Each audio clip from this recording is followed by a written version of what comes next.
Are you dreaming of visiting Switzerland? Planning a trip to Switzerland is very exciting, but it can also be overwhelming. How do you choose which of the many scenic cities, towns and villages to visit? Which mountaintop excursions should you take? And what's the best way to get around Switzerland? And of course, how much of the country can you realistically see within your time frame? If you've asked yourself any of these questions, this is the podcast for you. This is the Holidays to Switzerland travel podcast, and in each episode, your host Carolyn Schonnefinger chats with Swiss travel experts to answer your most commonly asked questions, provide practical tips, and take you on a virtual visit to the most popular destinations, and of course some hidden gems to help you plan your dream trip to Switzerland. And you'll hear plenty of conversations about Swiss cheese and chocolate too. Are you ready to plan your trip to Switzerland? Well, let's get started. Hi there and welcome to this week's episode. Today we're heading to the western and French-speaking part of Switzerland, to the canton of Fribourg, to explore the medieval town of Gruyère and the surrounding region. You may be familiar with the name Gruyère, as this is the home to the famous cheese of the same name. And whilst a visit to the cheese dairy is a must-do, the region has so much more to see and do as well. To tell us all about this beautiful part of Switzerland, I've invited Marta Flack and Roman Pianet from La Gruyère Tourism to the podcast. Hello, ladies. Thank you very much for coming onto the podcast. I'm very excited to hear from you both about the beautiful town of Gruyère. Would you like to start, please, by introducing yourselves and telling us a little bit about what you do? Yeah, pleasure. Thanks, first of all, for inviting us. It's great to be with you this morning. My name is Marta, and I'm the manager of La Gruyère Tourism, representing the region of Gruyère. I'm Roman. I'm marketing manager in La Gruyère Tourism. Fantastic. A beautiful destination to represent, and a place that I've been lucky enough to visit only once and for a very short time. So I'm looking forward to returning there, hopefully in the not too distant future. For the people that are listening who aren't familiar with where Gruyère is, could you tell us whereabouts we can find it in Switzerland? Sure. Gruyère is actually a picturesque medieval town on a hill in the canton of Fribourg in Switzerland. But not only, it's the name of the whole region we're representing as well. And then it's the name for the famous cheese you might know. Well, we'll definitely talk more about that, I'm sure. Now, I know that Gruyère holds a couple of quite distinguished titles. It's a member of the Most Beautiful Villages of Switzerland Association, and it also has been given the title of one of the best tourism villages in Switzerland by the UNWTO. So how important are titles like that to a town like Gruyère? These prestigious titles are really important for a little town like Gruyère because it helps to situate the village on the map and also to promote the tourism industry and everything.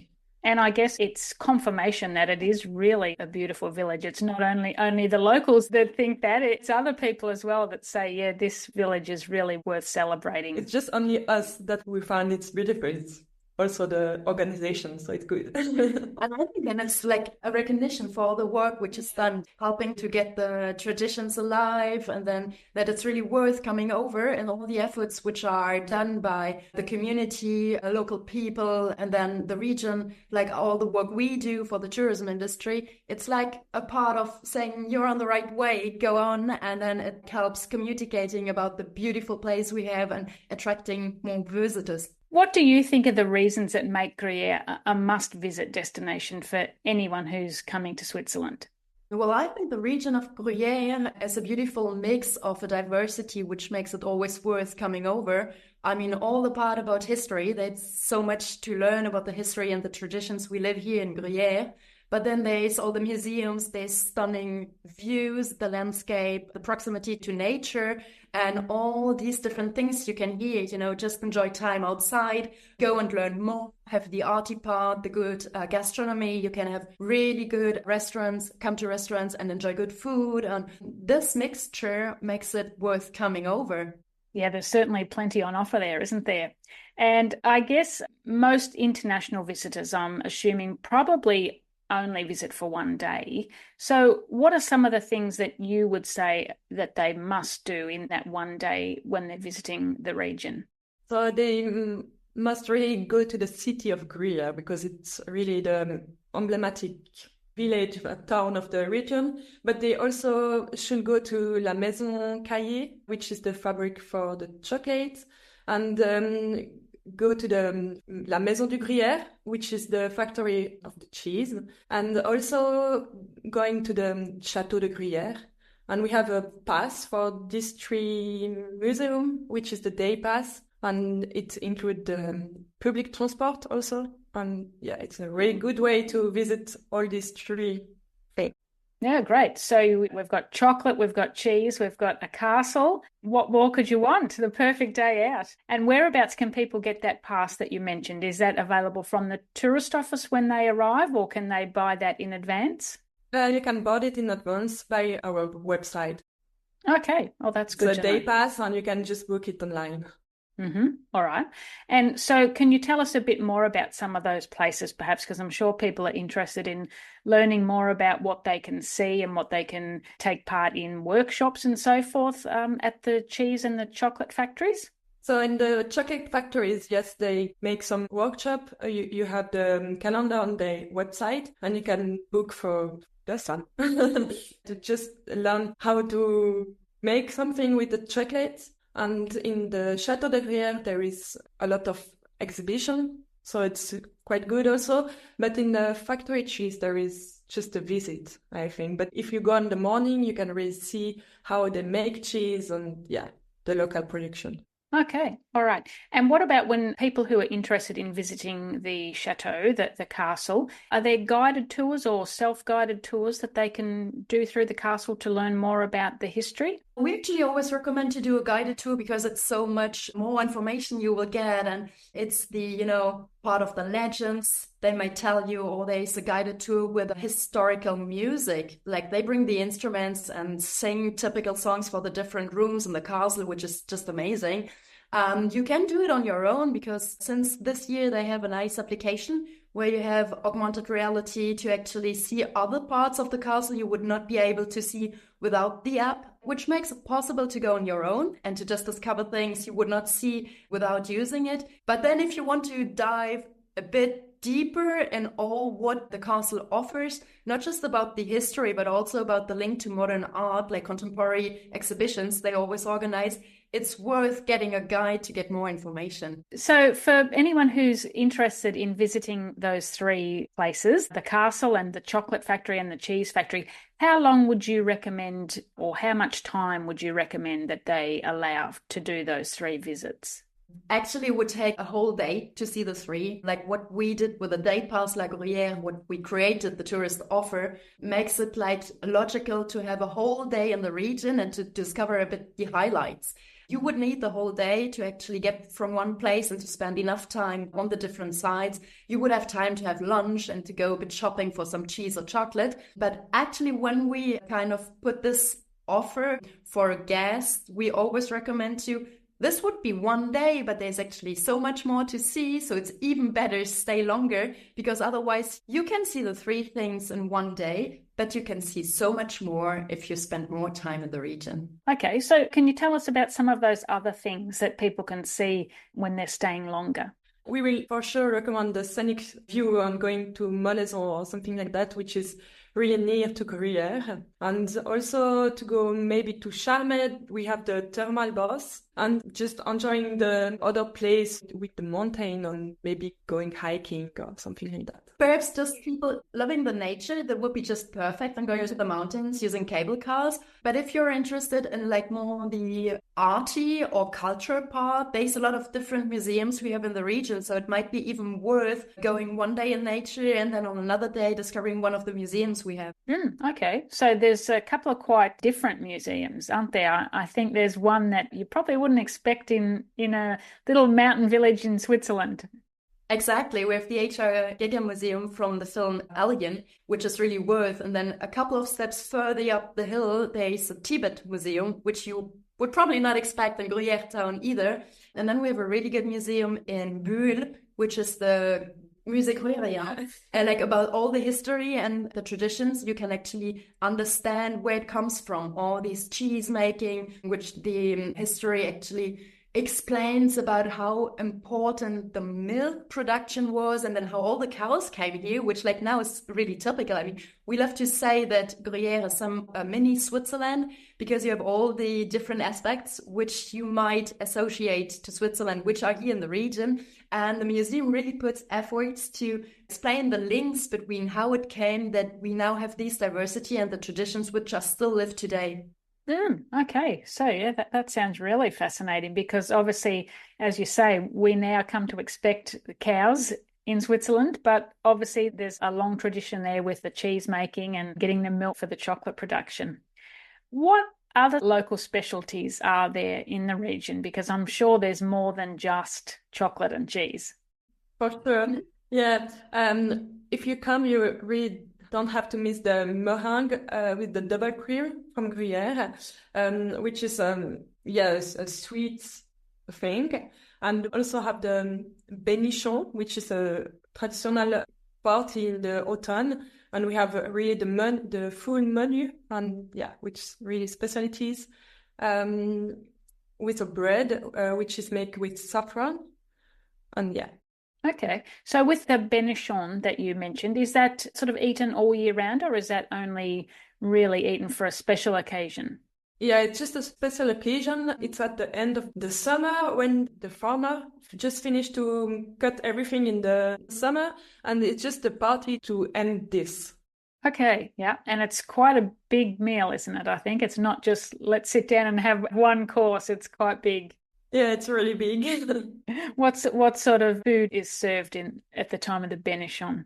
There is a lot of meat, and there is the cuchol with the mustard, and then we have the ham with everything, and then I don't know the name in English, but if you want to explain. I think that the traditional menu is, first of all, you serve a soup, and then what she explained is you have the ham with the potatoes, and you have sometimes a second principal plate, which would be lamb. And then you have this cuchol bread, which is somehow the saffron but sweet bread. And it's not really mustard. We call it mustard, but actually it's a mustard with a pear in there. And you cook the pear a very long time, so which makes it a sweet mustard you put on the cuchol. So it's really something super special. I mean, in the region, you can find it on other occasions than the bénichon, but it's really typical. Originally, it comes from this time of celebrations. You get the brislet. We call it brislet. It's in the end to serve with a coffee, where you have really thin waffles, which might, depending on where they were made, on sweet version or on a normal salty version. So it depends on where you go. And which is really interesting is that the bénichon celebration takes place on different dates in the different villages. So you can go around from the villages. On one weekend, there will be the celebration in one, and then the next weekend and the next, but it's always the autumn period. Ah, okay, good. So that's one of, obviously, the strong farming tradition, because it's, as you said, it's when the farmers finish cutting the hay. What about other local traditions? Because I know in Switzerland, cow parades are very popular. What can we expect in the La Gruyère region? We have different traditions. In the spring, we have the cow who are going up in the mountain, and we call it La Poya. So it's a really very beautiful tradition. On the end of the summer, there is the Des Alpes, which is the cow going back, and they are really always made with flowers on the head. Yeah, exactly, and it's really beautiful. And you have the bénichon, and that. You have another one, maybe? We have a cheese festival as well, where we celebrate the cheese making and then the different kinds of oldness of cheese, to actually celebrate the new cheese, which was just done on the last season, and the older ones. And in our region, you can actually also come to a double cream celebration. We organized the last years, it's on a weekend where you can go around the town of Gruyère to actually try the double cream in different meals or prepared in different ways. And this is really something super typical, which you can't find elsewhere in Switzerland either. Okay. And I'm guessing from what you're saying there, we've got milk for the cheese, we've got milk for the chocolate, we've got the milk for the double cream. I mean, anyone who owns a cow in the region must be very, very proud of their animals. Oh, I think they are. And this is what we just explained. You can see in the Des Alpes when they're coming back. It's really something super important where there's a lot of effort put into to just put all the flowers on the heads. And then, there's the whole village celebrating these coming backs. And it's something super important. But which is actually interesting is that the whole Alpish season is not just about the cows. There's also, what do you call them? The smaller ones, like the goats coming back and sheep. And it's not just about the cows, but actually they take a whole family. And the families, and then there's all this traditional music we should perhaps talk about. We have these... Yodel. Cor des Alpes. How would you translate Cor des Alpes? This is the huge instrument. Oh, the Alphorn. The Alphorn. Alphorn, yeah. And so we love bringing the Alphorns on these special occasions to play traditional songs. And there's often more than one. They are like small groups, can be 3 or 5 Alphorns playing something for all these families to actually, make it a special day. That sounds like such a lovely tradition. So I guess we've talked a lot about quite a few things that happen perhaps in autumn and summer, some of those festivals. What about for people who are perhaps visiting in winter? Would you say that it's a year-round destination? Yeah, for sure. We have a few ski area in La Gruyère. We have 3 ski areas, I guess. And so you can just come to ski, but also just to enjoy the snow by ski touring and ski. Yeah, everything you can make to enjoy it, and also just walking on the snow. And even if there's no snow, I mean, the last years, we are on the pre-Alps, which makes it, the first, like the beginning of the Alpine mountains. And there's perhaps snow coming later or leaving us early. And what we try to communicate is that Gruyère is definitely a year-round destination where even if there's no snow, just enjoy the mountains, go hiking. Otherwise, go to the museums or to the thermal bath. Or, the offer is so large that there's always something you can do if it's wintertime or spring. We talked about summer and autumn. All these celebrations which take place in this period, they can be completed by the Christmas markets, or we organized like an after Christmas market in January, which made it possible to come and see each other again on a market, because seeing each other something which is really lived in the region as well. Like, for example, in the town of Buhl, there's during the whole summer the market which takes place in the whole inner part of the city, and that shows that there's always something to do. Mm-hmm. Wonderful. So how about reaching Gruyere? How is it best to get there? By public transport, or do people need to drive? Yeah, actually, you can reach the region by car, but there's actually pretty good train connections as well. And it's even more interesting to come by train, but when you see the stunning views out of the train windows, typically coming from Montreux just takes you about an hour, makes it like an unforgettable experience, just the way to come to us. You leave the lake and then you go to the mountains, and the train is like in a really picturesque areas where you see all these different kind of nature and the changing landscapes, which makes it really unforgettable to come by train. And what about if people are coming, say, perhaps from Bern or from somewhere a bit further away? Is it still easy enough to reach Gruyere by public transport? Really good point, because coming from Bern, there's the direct connection now coming to Gruyere with the Chocolate Express. And this is not as much as about landscape, but more about the experience of being prepared to come in the chocolate region. And it's a whole new branded train version, which is worth taking, because you can go directly from Bern, which makes it even faster than from Montreux. And then you arrive in the region by this direct way. Wonderful. Well, I hadn't heard about that. I've heard of the chocolate train, which comes from Montreux, but the Chocolate Express, that's a new one. So is that going to be operating all year round? Oh, yeah, it is. We have it since the end of last year, so end of 2023, that the Chocolate Express operates every day on the direct way from Bern to Brot Chocolaterie, so where the chocolate factory actually is. And it's like twice a day with a branded chocolate train, but then all the whole day, there is trains coming directly to from Bern to Bühl and even further and going back. Okay, great. If someone was coming for the day, they could obviously take that train from Bern, go straight to the chocolate factory, and if they've pre-bought their day pass, can they then use the public transport to get back to Gruyère and go and visit the cheese factory and the castle? Exactly. On our webpage, we actually explained the perfect way to go around, because then you can take the bus or walk if you want, go up the hill to the castle to see the castle museum.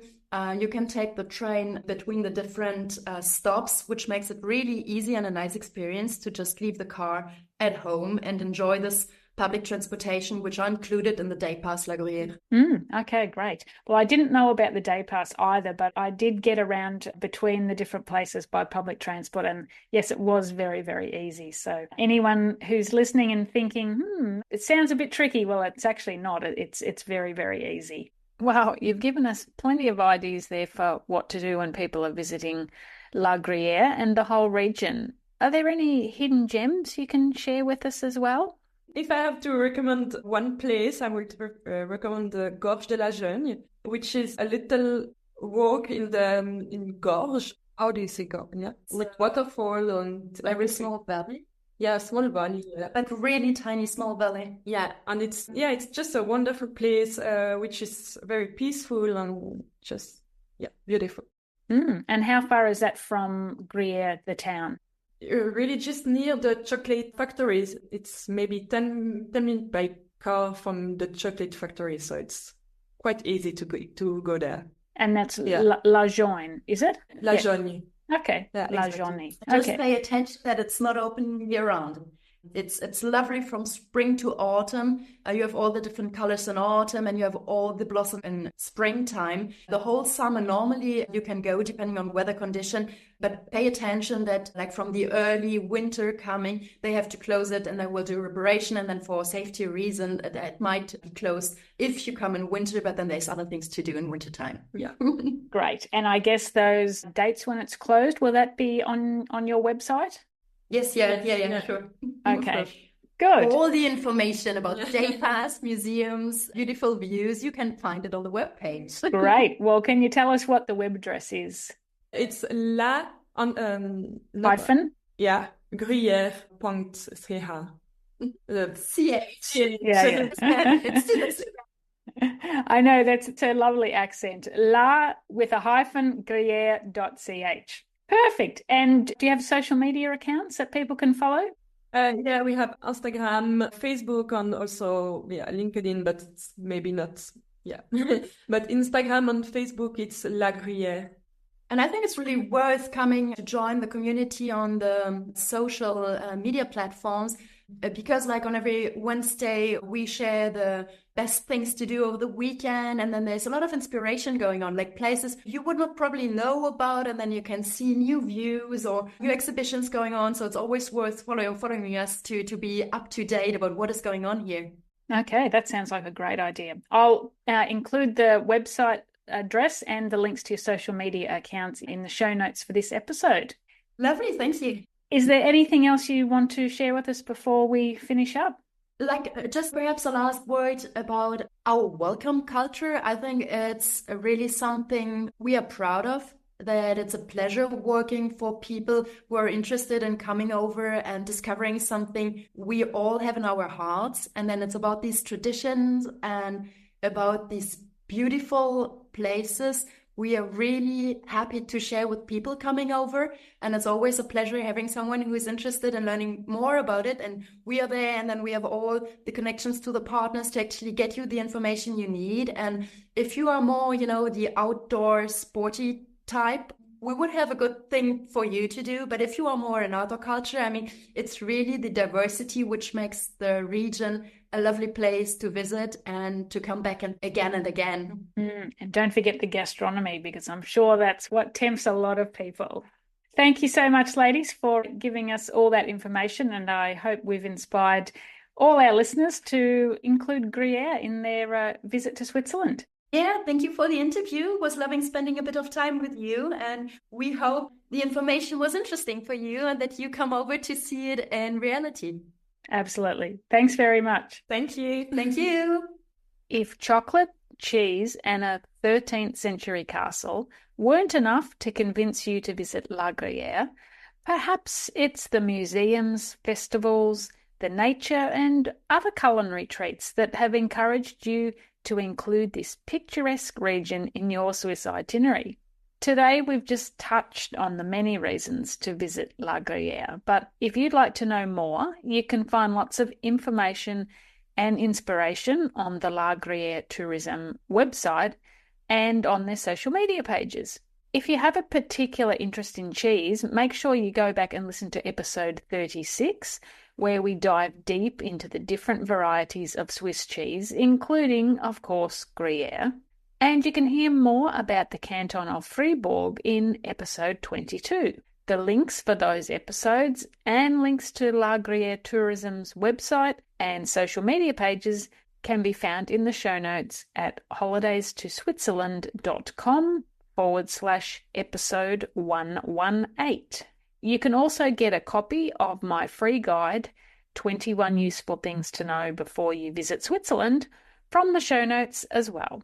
Thank you for joining me today. If you enjoy the podcast and find it helpful, I'd be super grateful if you could leave a 5-star rating or a review wherever you listen to podcasts. This helps us to reach more folks just like you who are planning their own dream trip to Switzerland. Thank you so much. Until next week, tschüss!